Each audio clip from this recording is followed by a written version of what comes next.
Hello friends, daily sports Bangla YouTube চ্যানেলে আপনাদের আবার আমি স্বাগত জানাই। আবার নিয়ে চলে এলাম খেলার নতুন ভিডিও নিয়ে।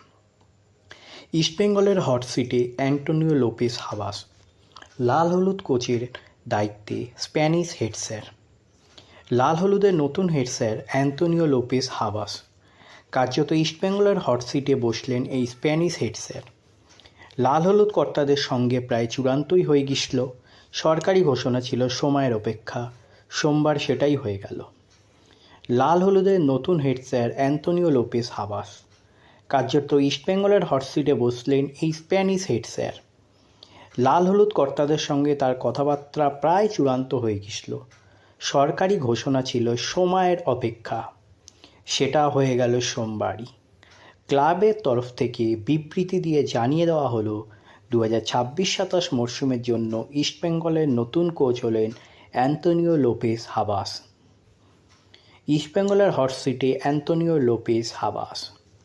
স্প্যানিশ হেড স্যারের হাতেই গুরুদায়িত্ব দিল তারা। উল্লেখ্য, ভারতীয় ফুটবলে তিনি যথেষ্ট সফল কোচ। মোহনবাগানকে আইএসএল চ্যাম্পিয়ন করা ছাড়াও আইএসএল শিল্ডও হাবাসের কোচিংয়ে যেতে সবুজ মেরুন ব্রিগেড। সেই সঙ্গেই স্প্যানিশ কোচের হাত ধরেই ইন্টারকাশি আই লিগ চ্যাম্পিয়ন হয়ে আইএসএলের খেলার সুযোগ পায়।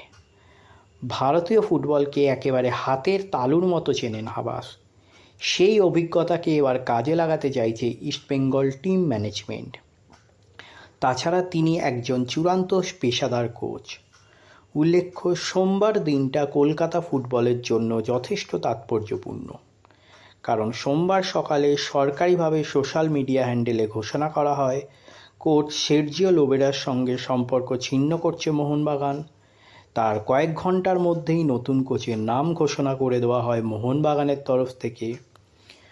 সবুজ মেরুন ব্রিগেডে দায়িত্ব নিলেন পানাজিওটিস ডিলেম্পেরিস। সেই ঘোষণার 1 থেকে 1.5 ঘন্টার মধ্যেই ইস্টবেঙ্গল তাদের নতুন কোচের নাম ঘোষণা করে, কার্যত ব্যাক টু ব্যাক। অন্যদিকে ইস্টবেঙ্গলে যোগ দিয়ে হাবাস জানিয়েছেন, ইস্টবেঙ্গলের সঙ্গে যুক্ত হতে পারাটা আমার জীবনের অত্যন্ত গুরুত্বপূর্ণ বিষয়। ইস্টবেঙ্গলের সঙ্গে যুক্ত হতে পেরে আমি অত্যন্ত সম্মানিত। উত্তেজনা, বিনয় এবং গভীর দায়িত্ববোধ নিয়ে আমি এই চ্যালেঞ্জ গ্রহণ করছি। আজ থেকে আমাদের সমস্ত প্রচেষ্টা একটাই থাকবে, সেটা হলো গর্বের সঙ্গে এই ক্লাবের প্রতিনিধিত্ব করা এবং ক্লাবের লক্ষ্য পূরণের জন্য ঐক্যবদ্ধভাবে লড়াই করা। ট্রফি জিততে হবে এবং নিজেদের সেরাটা উজাড় করে দিতে হবে।